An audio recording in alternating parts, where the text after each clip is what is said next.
இன்னொரு லெவல் வந்து faith group. இவங்க யாருன்னா, நம்முடைய கரங்களில் தான் அந்த உலகம் இருக்கிறது. ஆகவே எவ்வளோ பேர் செத்துருக்கிறாங்க, சாகக்கூடாது, உடனடியாக நம்ம எல்லாரும் அறிக்கையிலே இறங்குவோம், இதில் செய்வோம், அதை செய்வோம். நாம் செய்கிற ஜபங்கள், உபவாச ஜபங்கள், அந்த ஜபங்கள், இந்த ஜபங்கள் வந்து விசுவாச அறிக்கைகள் என்று இன்னொரு குரூப்பு. நம்மை கொண்டு தான் தேவன் ஆளுகை செய்கிறார். நல்லா கவனி, என் செய்தியில் ரெண்டுமே நான் பேசியிருந்திருப்பேன். இப்போ எந்த மையப்புள்ளியில் அதை கரெக்டாக ஒட்டுதுன்னு நான் உங்களுக்கு சொல்கிறேன். நம்மை கொண்டு தான் தேவன் ஆளுகை செய்கிறார். நாம் தூங்கிட்டு இருந்தோம், உலகம் கெட்டு போயிடும். நாம் தான் ஆளுகை செய்ய வேண்டும். மேகத்துக்குள்ள இருந்தால் கர்த்தருடைய சத்தம் வருதுன்னு ஒரு குரூப் பேசிடு. இன்னொரு குரூப் சொல்லுது, எல்லாம் தேவன் தான் பார்த்துருக்காரு. கர்த்தர் நகரத்தை காவாராயில் காவலர் விழித்திருப்பது விருதா. தேவன் தான் கண்ட்ரோலில் இருக்காரு. எங்கேயோ ஒரு இடத்துல இந்த ரெண்டு சத்தியம் உண்மை, ஆனால் எங்கேயோ ஒரு இடத்துல ரெண்டு சத்தியமும் பொய். இது ரெண்டு இணைக்கப்படுகிற ஏதோ ஒரு சத்தியம் இருக்கு. கர்த்தர் ஒன்று கேட்டாரு, நல்லா கவனிங்க. இந்த உலகத்தை யார் ஆளுகை செய்கிறது? இந்த கேள்விக்கு மட்டும் பதில் சொல்லுங்க. என்கிட்ட கேட்டார், உலகத்தை யார் ஆளுகை செய்கிறது? கர்த்தர் தான் நகரத்தை காக்கிறாரு அப்படின்னு நான் நினைக்கிறேன். அதனால நம்ம ரிஸ்க்ல ஒண்ணுமே இல்லை. தேவன் கண்ட்ரோல்ல இருக்காருன்னா கர்த்தர் பார்த்துக்குவார். ஆமேன்னு சொல்லுங்க. இன்னைக்கு காலையில் நீதிமொழி 21 வாசித்தேன். நீதிபரர் துன்மார்க்கனுடைய வீட்டை கவனித்து பார்க்கிறார். காலையில் நாங்கள் மார்னிங் டிவோஷனில் பார்த்தோம். துன்மார்க்கன் வீட்டை கவனித்து பார்க்கிறார். இந்த வசந்த வாசித்தவொன்னு கர்த்தர் சொன்னார், துன்மார்க்கன் வீட்டே பார்த்துக்கிட்டு இருக்கேன், உன் வீட்டில் நான் பார்க்க மாட்டேன். இல்லடா, நீ துன்மார்க்கன் வீட்டை கவனித்து பார்க்கிறாராம். ஏங்க உங்கள் வீட்டை கவனித்து பார்க்க மாட்டாராங்க? சொல்லுங்க சார், சொல்லுங்க சார். அப்போ கர்த்தர் கண்ட்ரோலில் இருக்காரா இல்லையா? எல்லாத்தையும் கண்ட்ரோலில் வச்சிருக்கிறாரா இல்லையா? கையை தட்டுங்க ஒரு தான் இருக்கு, எல்லாம் அவர் கண்ட்ரோலில் இருக்கு. அப்போ நான் ஒன்றும் செய்ய வேண்டியது இல்லையா? பதில் பேசுகிறேன். எல்லாம் நம்ம கண்ட்ரோலில் இருக்கா? சபை பேச வேண்டும். சபையே பேசு. சபை பேசினா நடக்கும். சபை பேச நடக்குமா? கர்த்தர் பேச நடக்குமா? அதான் நீங்கள் நான் பேச விரும்புகிறேன். என் அன்புக்குரியவர்களே, துன்மார்க்கன் வீட்டை கவனித்து பார்க்கிறான் கர்த்தர். என் வாஸ்தப்ப எனக்கு ரொம்ப சந்தோஷமாகி போச்சு. என்னன்னா, அவன் வீட்டே பார்க்குறேன், நம்ம வீட்டை அப்புறம் பார்க்காம இருப்பேன். அது சொல்கிறாரு, வந்து சாத்தானை பார்த்து கேட்குற, எங்கே போயிட்டு வர அப்படின்றாரு. அவன் சொல்கிறான், எங்கே போனால் எனக்கு தெளிவாகவே சொல்ல மாட்டான் சார். இந்த உழப்பி பேசுகிறாங்களே அவங்களாம் மோசமானவங்க. எல்லா பக்கமும் தான் போயிட்டு வரேன், பூமி எங்கும் சுற்றுறேன். சாப்பிட்டியான்னு கேட்டால் தேவையில்லாத பேச்செல்லாம் பேசுகிறாங்களே அவன் சம்திங்கிறாங்க. பூமி எங்கும் சுற்றுறேன். ஏய் ஒன்றே விடுவேன். தாசனா யோபு வீட்டு ஏரியாக்குள்ளே போனியா? எப்போ? சிசிடிவி கேமராவில் எல்லாம் விழுந்திருக்கு, மண்டையில் போட்டுருவேன். என்னடா 2 தடவை கிராஸ் பண்ணியிருக்கடா என் பிள்ளை வீட்டை. என் தாசனா யோபின் மீது கவனம் வைத்தாயா இந்த வார்த்தைக்கு அர்த்தம், நீ பார்க்கவே மாட்டேன்ற, கொஞ்சம் பாருப்பா அப்படின்னு அவர் கிள்ளி விடலை. 2 தடவை என் வீட்டை கிராஸ் பண்ணியிருக்கிற. போகும்போது அந்த அந்த அந்த போர்வை விற்கிற மாதிரி பார்த்துட்டு போயிருக்கிற, பிச்சு பிடுவேன். ஐயா சிசிடிவியை போடுறாள் இருக்கார். அப்போவே அவர் சிசிடிவி வச்சு கிளீனா சொல்கிறாரு, அவன் மீது கண்ணு வச்ச பிச்சு பிடுவேன்னாரு. அப்போ பிசாசு உங்கள் வீட்டை பார்த்தாலே அவன் கண்ணை குத்திடுவார். கர்த்தர் கை தட்டு. கர்த்தர் நகரத்தை காவல் புரிந்து கொண்டிருக்கிறார். அப்போ என்னுடைய கேள்வி, தேவன் ஆளுகை செய்கிறாரா, நாம் ஆளுகை செய்ய வேண்டுமா? ஏனென்றால் என்னுடைய பொறுப்பு, தேவன் எனக்கு கொடுத்த வெளிப்பாடுகள் நான் மறுக்கவே முடியாது. ஏனென்றால் மேகத்துக்குள்ள இருந்து தான் சிங்காசனம் இருக்கிறது. சபை பேசும்போது தான் ஒன்று நடக்கிறது. இதை நான் ஆழமாய் விசுவாசிக்கிறவன். கர்த்தர் ஒரே ஒரு கேள்வி கேட்டாரு, யார் ஆட்சி செய்யறது? எனக்கு புரியல ஆண்டவரே, யாரா சிங்காசனத்தில் உட்கார்ந்துருக்கிறதுன்னாரு. நான் உட்கார்ந்துருக்கேன், நீ உட்கார்ந்துருக்கியா? அவர் சொன்ன பதில் ஆச்சரியமானது. இந்த ஒரு விஷயத்தை சபை புரிந்து கொண்டால் இந்த சபை வந்து இந்த உலகத்தை எப்படி டிரான்ஸ்ஃபார்ம் பண்ணி ஈஸியாக புரிஞ்சுக்கிறோம். அவர் சொன்னார், உன்னதத்தில் நான் உட்காரல, உன்னதத்தில் நீயும் உட்காரல, நான் மட்டும் உட்காரல, நீயும் உட்காரல. உன்னை எப்படி உட்கார வச்சு? உன்னதங்களில் அவரோடு கூட நாமும் உட்கார்ந்து இருக்கிறோம். கையத்தட்டு ஆமென். சபை இந்த வசனத்தை சரியா புரிஞ்சுக்கணும். உன்னதத்துல அவர் மட்டும் சீட்டு போட்டு உட்காரல, உன்னதத்துல நீங்க மட்டும் சீட்டு போட்டு உட்காரல. அவர் மட்டும் சீட்டு போட்டிருந்தா அவர் கண்ட்ரோல் தான் எல்லாம் இருக்குன்னு அர்த்தம். நீ மட்டும் சீட்டு போட்டிருந்தா உன் கண்ட்ரோல் எல்லாம் இருக்கு அர்த்தம். நீ மட்டும் உட்காரல, அவர் மட்டும் உட்காரல, அவரோட நீ உட்கார்ந்து இருக்கிற. கையத்தட்டு ஆமென், கையத்தட்டு. இந்த உலகத்தை நாம் மட்டும் ஆளவில்லை, தேவன் ஆண்டு கொண்டிருக்கிறார். அவரோடு கூட நாமும் ஆண்டு கொண்டிருக்கிறோம். சரி, இது எப்படி அவர் ஆள்றது, நாம் ஆள்றது? 2 பேரும் இப்படி ஒரே மாதிரி ஆளுகை செய்யறதுன்னா சிம்பிள் மேட்டர் நான் சொல்றேன் பாருங்க. சபை ஆளுகை செய்யணுமா அப்படின்னா, சபை ஆளுகை செய்யணும். அப்ப தேவன் ஆளுகை செய்ய வேணும்ல? தேவன் ஆளுகை செய்யணுமா? தேவன் ஆண்டுகிட்டு இருக்காரு, அப்ப நீ ஆளுகை செய்ய வேணாம்ல? அப்ப நான் எப்படி ஆள்றது? நல்லா கவனிச்சுக்காங்க. தேவன் ஆண்டு கொண்டிருக்கிறார் என்கிற சத்தியத்தை சபை என்னைக்கு உணர ஆரம்பிக்குதோ அதுதான் சபை உலகத்தை ஆளுகை செய்வது. புரியுதா உங்களுக்கு? நீ உலகத்தை ஆளுகை செய்யறது என்ன தெரியுமா? தேவன் ஆண்டுகிட்டு இருக்காரு அப்படின்றது நீ புரிஞ்சுக்கிட்டீல மனசுக்குள்ள. அவர் கையில தான் எல்லாம் இருக்கு. அவர் இல்லாம ஒன்னும் உள்ளுக்குள்ள நுழைய முடியாது. நீ வேணாலும் பாரு, கர்த்தர் கண்ட்ரோல்ல இருக்கு. எல்லாம் ஒரு நாள் நைட்டுக்குள்ள சரியாகுதா இல்லையான்னு பாரு அப்படின்னு சபை பேச ஆரம்பிக்குது பாருங்க. அப்பதான் சபை ஆளுகை செய்ய ஆரம்பிக்குது. சோ சபையின் ஆளுகை என்றால் என்ன? தேவனுடைய ஆளுகையை விசுவாசிப்பதே சபையின் ஆளுகை. கையை தட்டி கர்த்தருக்கு நன்றி சொல்வோம். ஆமென். When the church understand the God's power and ruling, God's ruling power over the earth is itself the church ruling. தேவனுடைய ஆளுகை சபை புரிந்து கொள்ளுவதே சபையோட ஆளுகை. இப்ப சபையை, உலகத்தை சபை ஆளுகை செய்யணும், தேவன் ஆளுகை செய்வாரா? சபை தான் ஆளுகை செய்யணும். எப்படி ஆளுகை செய்யணும்? தேவன் ஆண்டுகிட்டு இருக்காருன்னு புரிஞ்சுக்கிட்டா சபை ஆளுகை செய்ய ஆரம்பிக்கும். இப்ப சபை ஆளப்போகுது. எப்படி ஆளப்போகுது? கர்த்தர் நகரத்தை காவாராகில் காவலர் நிறுத்திருக்கிற விருதா. அதனால கர்த்தர் நினைக்காம ஒன்றும் நடக்காது. அதாவது கர்த்தரை தாண்டி பிசாசு ஒன்று செஞ்சிட முடியாது. அப்படி நீ நினைக்கிறீல, நினைச்ச உடனே இப்ப நீ என்ன செய்ய ஆரம்பிச்சிட்ட? உலகத்தை ஆளுகை செய்ய ஆரம்பிச்சிட்ட. எல்லாம் பிசாசு பார்த்து பண்ணிக்கிட்டு இருக்கிறான், பிசாசோட கண்ட்ரோல்ல இருக்கு அப்படின்னு நினைக்க நீ ஆளுகை செய்யல. என்ன நடந்தாலும் தேவன் விட மாட்டாரா? மாத்துறாரா இல்லையான்னு பாரு, ராஜ்யம் வருதா இல்லையான்னு பாரு. எதை வச்சு சொல்ற? கர்த்தர் ஆளுகை செய்து கொண்டிருக்கிறார், அவர் நகரத்தை காத்து கொண்டிருக்கிறார் அப்படின்னு அவர் ஆளுகை நீ அங்கீகரிக்கிறீல, அதுதான் நீ ஆளுகை செய்வது. நல்லா புரிஞ்சுக்கங்க. அவர் ஆளுகையை நீ விசுவாசிப்பதுதான் நீ ஆளுகை செய்வது. அப்ப சபை திரும்ப திரும்ப ரெஸ்ட்ல இருக்கணும். எப்படி ரெஸ்ட்ல இருக்கணும்? கர்த்தர் ஆண்டுகிட்டு இருக்காரு. மாறுண்டா போடா, ஆண்டவனே நம்ம பக்கம் இருக்கிறான் அப்படி நீ சொல்றீல, அப்பதான் நீ ஆளுகை செய்யற. நான் சொல்லுகிறேன் இயேசு நாமத்தினால் எல்லாம் மறைவதாக. ஐயோ இங்கிட்டு போறீங்க, இங்கிட்டு வந்து இயேசு நாமத்தில் உன்னை காலி பண்றேன். கடைசியில நீ காலி ஆயிடாத. ஏது அவரே இல்லாம சபை தானா ஆளுகை செய்யல, நீ பயப்படாத. நீ இல்லாம கர்த்தர் மட்டும் ஆளுகை செய்யல, நீ பயப்படாத. கர்த்தர் தான் ஃபுல் ஆளுகையில் இருக்காரு அப்படின்றத அப்படி உள்வாங்கிக்க. அவர் தான் இப்போ எல்லாத்தையும் சரி பண்ண போறாரு, சரி பண்ணிட்டு தான் இருக்காரு அப்படின்னு உள் வாங்கும் போதே உன் ஆளுக ஆரம்பிச்சிருச்சு. எப்படி சொல்றது, நீ எவ்வளோ புரிஞ்சுக்கிட்டீங்கன்னு தெரியல. இப்படி சொல்லுவோம். சூரியன் இருக்கு, சூரியன் என்ன செய்யுது? லைட்டு தருது. நிலா எப்படி இருக்கு? நிலாவும் லைட்டு தருது. நிலா லைட் எங்கேருந்து கொடுக்குது? சூரியனை பார்த்த உடனே நிலா லைட்டு கொடுக்குது. கையத்தட்டு. புரியுதா? நீ எப்படி ஆளுகை செய்வ? சூப்பர் விஷயம் சார் இது. இந்த வருஷத்துல இல்லை, வாழ்க்கைக்கே மறக்கக்கூடிய விஷயம் சொல்லிட்டு இருக்கிறேன். இதை புரிஞ்சுக்கிட்டீங்கன்னா நீ தான் வாயை திறந்து பேசணும்னு சொல்லும் போதுக்கும் அதுக்கு அர்த்தம் என்னன்னு தெரியும். கர்த்தர் இருக்கார் கவலைப்படாரா அப்படின்னும் போது அதுக்கு அர்த்தம் என்னன்னு தெரியும். இப்ப நிலா என்ன செய்யுது? சூரியனே பார்த்துக்கிட்டு இருக்கு. சூரியனே பார்க்க சூரியனுடைய லைட்டு நிலால பட்டு நிலா லைட்டு கொடுக்குது. இப்ப வெளியே போங்க, சூரியன் லைட்டு கொடுக்குதா நிலா லைட்டு கொடுக்குதா? நிலாவா லைட்டு கொடுக்குது? சூரியன் தான் இப்போ கொடுத்துக்கிட்டு இருக்கு. சூரியனா கொடுக்குது? நிலா தான் கொடுத்துக்கிட்டு இருக்கு. நிலா கொடுக்குதா சூரியன் கொடுக்குதா? சூரியன் கொடுக்குது. சூரியன் கொடுக்குதுன்றதை நிலா புரிஞ்சுக்கிட்டு பார்த்தனால நிலா கொடுக்குது. இப்ப கர்த்தர் ஆளுகை செய்யறாரு, நீ ஆளுகை செய்யா? கர்த்தர் தான் ஆளுகை செய்யறாரு. அவர் ஆளுகை செய்யறாரு, நான் பார்த்துக்கிட்டே இருக்கிறனால இப்ப நான் ஆளுகை செய்ய ஆரம்பிக்கிறேன். எந்த இடத்திலும் கர்த்தர் கேப் விட்டதை நான் ஃபில் பண்ணல, அவர் ஃபில் பண்றதை பார்த்துக்கிட்டே இருக்கிறேன். ஆட்டோமேட்டிக்கா நான் அவரை மாதிரியே பேச ஆரம்பிக்கிறேன். எல்லாம் அவர் கண்ட்ரோல்ல இருக்கு, ஒண்ணும் மிஸ் ஆகாது. இந்த கொரோனா இருந்த இடம் தெரியாம ஒன்றும் இல்லாம சப்புடு போயிடும், ஒன்றும் இல்லாமல் செயலந்து போகமே சுவினாம். அவரை பார்க்கிறவர்கள் அவரை போல் பேச ஆரம்பிக்கிறார்கள். அப்ப உன்னதங்களில் அவர் உட்கார்ந்திருக்கவில்லை, உன்னதங்களில் நீ உட்கார்ந்திருக்கவில்லை, உன்னதங்களில் அவரோடு கூட உங்களையும் உட்கார வைத்திருக்கிறார். நாமே இந்த உலகத்தை ஆளுகை செய்து கொண்டிருக்கிறோம். நல்லா கவனிக்கிறது, ஒரு பெரிய சத்தியம் அடங்கி இருக்கிறது. திரும்ப ஒரு பெரிய சத்தியத்தை பேசுறேன் நான்.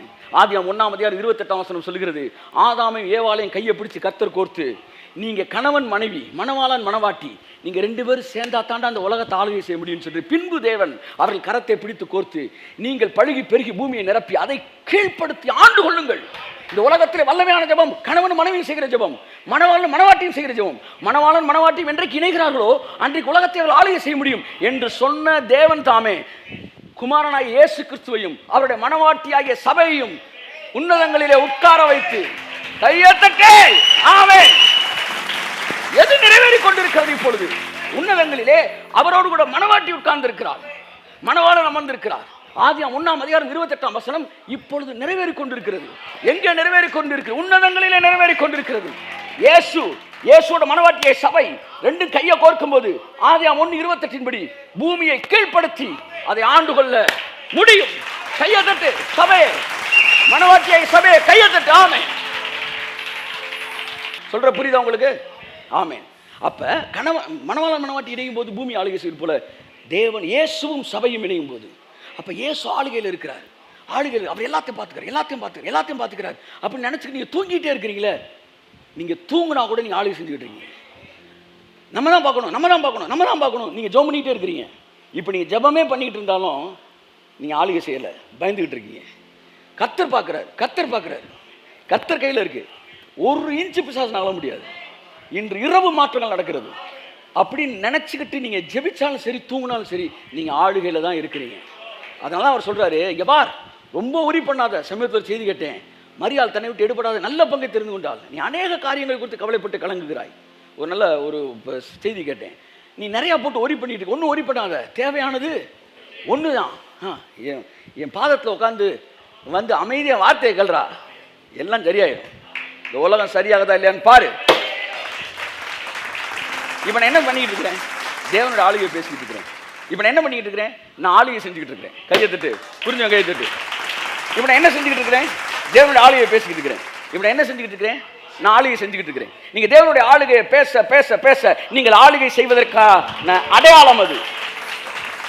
அப்ப கர்த்தர் என்ன பண்ணி ரப்சாக்கே பேசினான். என்ன பேசினான்?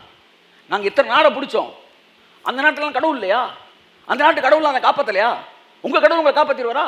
யோசபாத் சொல்லுவான், அவன் சொல்ல கேட்காத, நாங்க எவ்வளவு ஜெயிச்சிருக்கோம் பார், நாங்க எவ்வளவு ஜெயிச்சிருக்கோம் பார், எத்தனை நாளை பிடிச்சிருக்கோம் பார். இப்படி சொல்ல சொல்ல இஸ்ரவேல் ஜனங்களுடைய இருதயம் கரைந்தது. இப்படி ரப்சாக்கா பேசி பேசி பேசி அவன் வந்து இஸ்ரவேல் ஜனங்கள் இருதயத்தை கரைய பண்ணான். கோலியாத் 40 நாள் பேசினான். என்ன பேசினான்? நான் யார் தெரியுமா? என் ஹைட் என்ன தெரியுமா? என் வெயிட் என்ன தெரியுமா? கோலியாத் நின்று ஒருத்தன் பேசுவான், இவருடைய ஹைட் இவ்வளவு, இவர் வெயிட் இவ்வளவு, அவர் தூக்கு இருக்கிற பரிசு இவ்வளவு, இவர் விட்டார்னா வயிற்றுல குத்தி முதுகுல வெளியே போயிடும். இப்படியே பேச பேச லைட்டா சவுலுக்கே வந்து அடிவயிறு கலங்கி, என்ன சான்றான்? ஏன் இல்லை பில்டிங் ஸ்ட்ராங்னா ஃபவுண்டேஷன் லைட்டாக வீக்காக இருக்குன்றான். 50 பேர் இவன் பேசுனதே கேட்டான். அது நல்லா தெரிஞ்சுக்காங்க.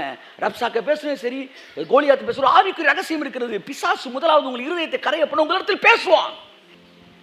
கடவுளுடைய ஆளுகையை பேசுவது தான் சபை ஆளுகை செய்வது. சபை துடிப்பதல்ல ஆளுகை செய்வது.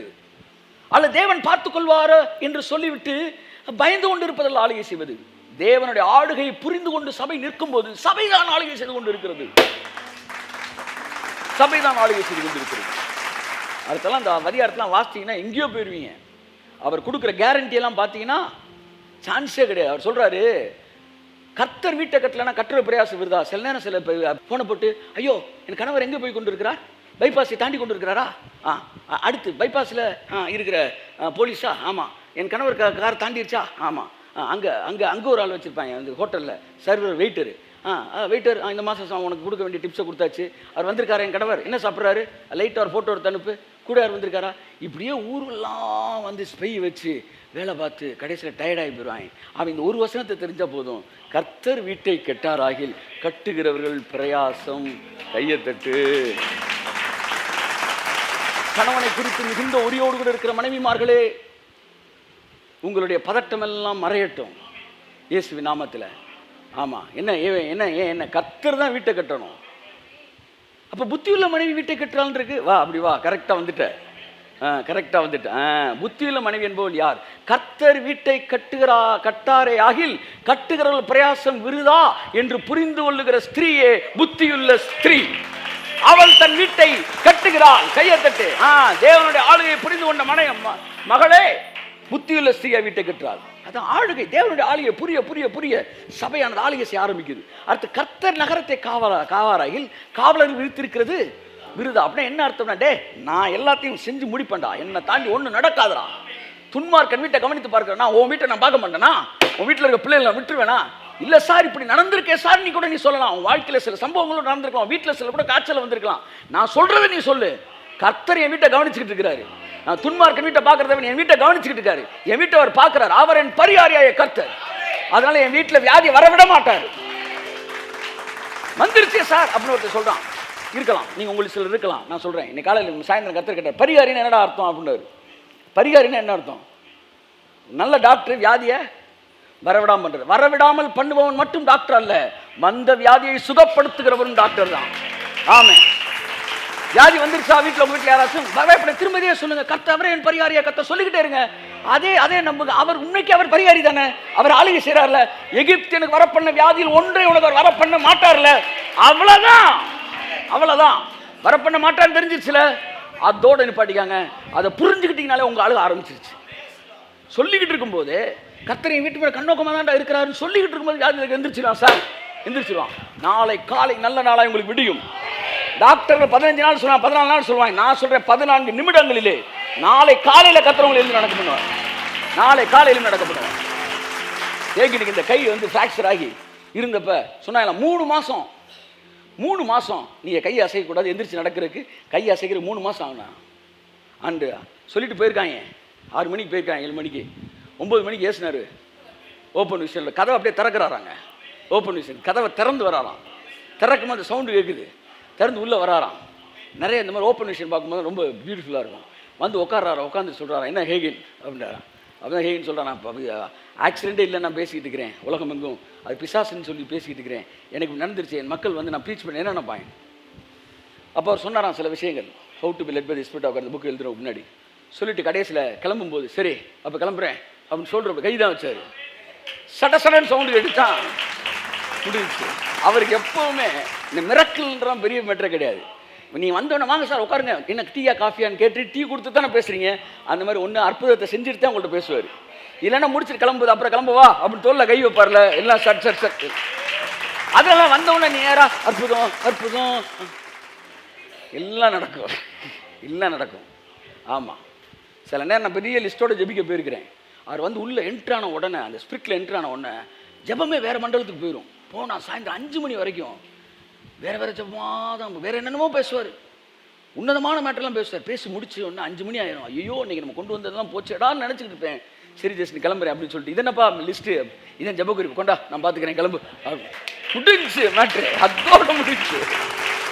என்ன போட்டு நீ பாட்டுக்க, அரை மணி நேரம் இதுக்கு ஜெபிப்போம், அடுத்த அரை மணி நேரம் அதுக்கு ஜெபிப்போம், அரை மணி நேரம் கொரோனா தாக்கப்பட்டவருக்கு ஜெபிப்போம், அடுத்த அரை மணி நேரம் சாக போகிறவனு ஜெபிப்போம், அடுத்த அரை மணி நேரத்தில் இங்கே கொஞ்சம் பேர் செத்து போயிடுறாங்களே, அதுக்கு என்ன சார் இப்படி படிப்படியாக வந்துக்கிட்டு இருக்கீங்க, ஒன்றும் எனக்கு புரியல. இந்த லிஸ்ட்டெல்லாம் அவரை கண்ட்ரோல் பண்ண முடியாது சார். அவர் உள்ளே இறங்கிட்டாருன்னா, அவர் தோலில் கை வச்சு சட்டு சரியாயிடுச்சான். டாக்டர் 6 மாதம் நாயலாம், அவர் அடுத்த நாளே எந்திரிச்சு டிஸ்சார்ஜ் ஆகி நான் கிளம்புறேன்னான்ட்டாரான். கை அசைக்க ஆரம்பிச்சிட்டாரு. டாக்டர் சொல்றலாம் மாறும், அவரின் பரிகாரியாய கர்த்தர் ஆளுகை செய்கிறார் என்பதை சபை புரிந்து கொள்வதே அவர் ஆளுகை செய்வது. ஆமாம் இயேசுவின் நாமத்தினால. ஆமாம், பார்த்துருக்கீங்களே, எம்ஜிஆர் சிலம்பு சுத்தும்போது தேட்டருக்குள்ள தலைவா வாத்தியாரே அடிங்க வாத்தியாரே பார்த்தீங்களா, போடுங்க அவனுக்கு அப்படின்றாங்கள, அதுதான் உங்கள் ஜபமே, வேற ஒன்றும் கிடையாது. நீங்கள் ஒன்றும் போடலை, இயேசு நாமத்தில் ஓடுறியா இல்லையாடா, அவ்வளோதான். நீ என்ன செய்ய, வாத்தியார் படிச்சுக்கிட்டு இருக்கிறாரு, நீ என்ன செய்கிற, ரிலீஸ் பண்ணிட்டு பின்னாடி, அவ்வளோதான். இப்போ மக்கள் எக்ஸைட் ஆகுறாங்க, சொல்லுங்க, மக்களே நீங்களே சண்டை போடுறாங்க இல்லை, வாத்தியார் தான் சண்டை போடுறாரு. யாரு? எம்ஜிஆர் தான், புரட்சி தலைவர் தான் சண்டை போடுறாரு. புரட்சி தலைவர் சண்டை போட அமைதியாக இருக்கலாம்ல. சண்டையை பார்த்துக்கிட்டே இருக்கிறவனுக்கு உணர்ச்சி வந்துடும். அப்படிதான் அவர் ஆளுகையை பார்க்குறவனுக்கு உணர்ச்சி வந்துடும். இயேசு நாமத்தில் போறியா, போட போறேன் போடா. சரி, கர்த்தர் நகரத்தை காவாராயில் காவலர்கள் விழித்திருப்பது விருதா. அடுத்த வசனம் வாசிங்க, அடுத்த ஒரே வசனம். நீங்கள் அதிகாலையில் எழுந்திருந்து நேரப்பட வேலையிலே தரித்து வருத்தத்தின் அப்பத்தை சாப்பிடுகிறதும் விருதா. அவரே தமக்கு பிரியமானவனுக்கு நித்திரை அளிக்கிறார். NIV இது எப்படி இருக்குன்னா, அவரே தனக்கு பிரியமானவனுக்கு தூக்கத்தை தருகிறார் அப்படின்னு சொல்லாம, அவரே தனக்கு பிரியமானவனுக்கு நித்திரையிலும் அளிக்கிறார். கை தட்டுங்க, ஹல்லேலூயா. இந்த அதிகாலை ஜெபம்ன்றோம்ல, அதிகாலை ஜெபம் பண்ணுங்க, இல்லைன்னு வேணாம்னு சொல்லலை. சொல்ல அதிகாலை நேரப்பட எழுந்து எல்லாமே ரைட்டு. ஆனால் கடவுள் ஒன்று செய்யலைன்னு நினச்சிட்டாருன்னா நீ என்ன பண்ணாலும், ஆனால் கடவுள் செய்யணும்னு நினச்சிட்டாருன்னா நீ விசுவாசத்தோட, நல்லா தெரிஞ்சுக்கங்க, தேவன் ஆளுகை செய்றாரா அப்படின்ட்டு நீங்கள் தூங்குறீங்கன்னு வச்சுக்கோங்களேன், நீங்கள் தூங்கும் போதே உங்களுக்கு தருவாராம். NIV போய் பாருங்க, நித்திரையிலும் அளிக்கிறார். நித்திரையில் அளிக்கிறார்ல, நித்திரையில் நீ தூங்கிட்டே இருந்தாலும் தருவாராம். இது எப்படி சார் நடக்கும்? அதான் ஆளுகையில் இருக்கிறவன் தூங்கினாலும் நடக்கும். ஆளுகையை புரிஞ்சுக்காதவன் பதறி பதறி முழுரவு ஜெபம் பண்ணாலும் நடக்காது. ஆளுகையை புரிந்து கொண்டவன் கர்த்தர் ஆளுகை செய்கிறாரு. இது இருக்காது. கர்த்தருடைய வல்லமை இந்த பூமியில இறங்கி இருக்கிறது. 1000 வருட அரசாட்சி டிரான்ஸ்ஃபார்மேஷன் நடந்துகிட்டு இருக்கு அப்படின்னு அந்த நினைவோட தூங்கும்போது நீ நித்திரையிலும் அவர் உனக்கு அளிக்கிறார். அடுத்த வசனம் சொல்லுது, பிள்ளைகள் கர்த்தரால் வரும் சுதந்திரம், கர்ப்பத்தின் கனி அவரால் கிடைக்கும் பலன். உனக்கு பிள்ளைகள் கர்த்தரால் வரும் சுதந்திரம், கர்ப்பத்தின் கனி அவரால் கிடைக்கும் பலன். அதனால என் அன்புக்குரியவர்களே, அதுக்கு முன்னாடி தான் நித்திரையை பேசுறாரு, பிள்ளையை பேசுறாரு, முன்னாடி நித்திரையை பேசுறாரு. ஆமா, இதெல்லாம் இந்த ரகசியமா பெரியது. அதுக்கப்புறம் யோசேப்பு நித்திரையிலிருந்து எந்திரிக்கிறான். யாரு எந்திரிக்கிறான்? எந்திரிச்சவனு மனைவியாகிய மரியாதை சேர்த்துக்கொள்ள ஐயப்படாதேன்னு. ஐயா ஒரு குழந்தை வந்திருக்கு, அது நித்திரையில் நான் கொடுத்தது, நீ ஒரு வேளையும் பார்க்கல. நீ நித்திரை பண்ணிக்கிட்டு இருக்கும்போது நான் கொடுத்தது. கைத்தனுக்கு வந்தவருக்கு ஆமென். அவரோ தனக்கு பிரியமானவருக்கு நித்திரையிலும் அளிக்கிறார். Okay, God is good. தூங்குங்க, ஆனா ஆளுகை சீக்கிரம் என்கிற மனநிலையோடு தூங்குங்கள். பயந்து போய் ஜெபிப்பதை விட ஆளுகையின் மனநிலையை தூங்குவது சிறந்தது. கர்த்தர் உங்களை ஆசீர்வதிப்பார். சபையானது இந்த செய்தியை புரிந்து கொள்ளட்டும். ஆதியாகமம் 3:28 இன்றைக்கு உன்னதங்களில் நடைபெற்றுக் கொண்டிருக்கிறது. மணவாட்டியாகிய சபையும் மணவாளனாய் இயேசுவும் இணையும் போது பூமி கீழ்ப்பட ஆரம்பிக்கிறது. அவருடைய ஆளுகை நீங்கள் பார்த்து கொண்டே இருங்கள், உங்கள் ஆளுகை வெளிப்பட ஆரம்பிக்கும். சூரியனை பார்த்து கொண்டே இருக்கிற சந்திரன் ஒளி தர ஆரம்பிப்பது போல அவருடைய ஆளுகையை பார்த்து கொண்டிருக்கும் போது சபை ஆளுகை செய்ய ஆரம்பிக்கிறது. கரங்களை தட்டி கர்த்தருக்கு நன்றி சொல்லுவோம். ஆனா பாழாய் போன சில பிரசங்கங்கள் தேவனுடைய ஆளுகையை காண்பிக்காமல் பிசாசின் ஆளுகையை காண்பிக்கிறார்கள். பிசாசு ஆளுகையை பார்க்க பிசாசோட கரத்தோட கிரியையா சபை மாற ஆரம்பிக்குது. ஆனா தேவனுடைய ஆளுகையை பார்க்க அழைக்கப்பட்டிருக்கிறோம். இன்றைக்கு தேவன் பெரிய காரியங்களை செஞ்சுக்கிட்டு இருக்காரு. இன்னைக்கு யதார்த்தமா ஒரு நியூஸ் சேனல் போனேன், 2 நிமிஷத்துக்கு நிற்கக்கூட ஏதாச்சும் நல்ல செய்தி சொல்றானான்னு பார்த்தேன். ஆனா அதுக்குள்ள பார்த்து 85% ரெக்கவரின்னு போட்டான். அது ஒன்னே ஒன்று மட்டும் எடுத்துக்கிட்டேன். ஆண்டவரே இது நல்லவர். 100 பேர் பாதிக்கப்பட்டா 90 பேர் ரெக்கவர் ஆயிடுறாங்க. அதில் ஒரே 1% ஆகுது. பார்த்தப்ப நீங்கள் இவ்வளோ நல்ல தேவனாக இருக்கிறீங்க, அதனால் ரெக்கவரி பர்சன்டேஜ் கூடிக்கிட்டே இருக்குது. கர்த்தருக்கு ஸ்தோத்திரம். இப்படி ஒரு வியாதி இருக்குன்ற பேரே இல்லாமல் போயிடும். ஒன்றுமில்லாமல் ஆயிரம் இயேசு நாமத்தினால. ஆமென் ஆமென். எத்தனை பேருக்கு ஆசீர்வாதமாக இருந்துச்சு? சத்தமாக ரெல்லையா சொல்லுங்கள். தேவனுடைய ஆளுகையை பாருங்கள், தேவனுடைய ஆளுகையை பாருங்கள். பார்க்க பார்க்க பார்க்க நித்திரையிலும் அளிப்பார். இன்னும் ஒரு வரியில் புரிகிற மாதிரி சொல்லவா? ஒரு வரி புரியுற மாதிரி சொல்லவா? கடவுளுடைய ஆளுகையவே நைட் அண்ட் டே யோசிச்சுக்கிட்டு இருக்கிறவன் அவனுக்கு மட்டும் சார் தூங்குனா கூட அற்புதம் நடந்துக்கிட்டே இருக்கு சார். அவ்வளோதான் சார். அவனுக்கு மட்டும் தூங்குனா கூட அற்புதம் நடந்துக்கிட்டே இருக்கும். ஏன்னா அவன் ஆளுகையை பார்த்தவன், கர்த்தருடைய காவலை பார்த்தவன், கர்த்தருடைய ப்ரொடெக்ஷனை பார்த்தவன். அதனால் நான் சொல்கிறேன், தேவன் ஆளுகை செஞ்சுக்கிட்டு இருக்கிறாரு. அதை பார்க்கும்போது உற்சாகப்பட்டு நீங்களும் அவர் செயலை சொல்கிறீங்க பார்த்தீங்களா? அதுதான் உங்களுடைய ஜெபம். இயேசு நாமத்தில் அடிங்க தலைவா அப்படின்றாங்க மாதிரி, இயேசு நாமத்தில் சுகமாகு, இயேசு நாமத்தில் வெளியே போ. இதெல்லாம் நீ அவர் ஆளுகையை பார்த்து இன்ஸ்பிரேஷன் கையை தட்டு. அப்படிதான் வரணும், அப்படிதான் வரணும், அப்படி வரணும். அவருடைய ஆளுகையை பார்த்து வர்றதுதான் உங்களுடைய ஆளுகை, அந்த ஜெபம். ஓகே. ஸோ இனி நான் திடீர்னு மேகத்தை சபையோட கடமையை பற்றி பேசுவேன், திடீர்னு தேவன் ஆளுகையை பேசுவேன். நீங்கள் புரிஞ்சுக்கணும் கரெக்டாக.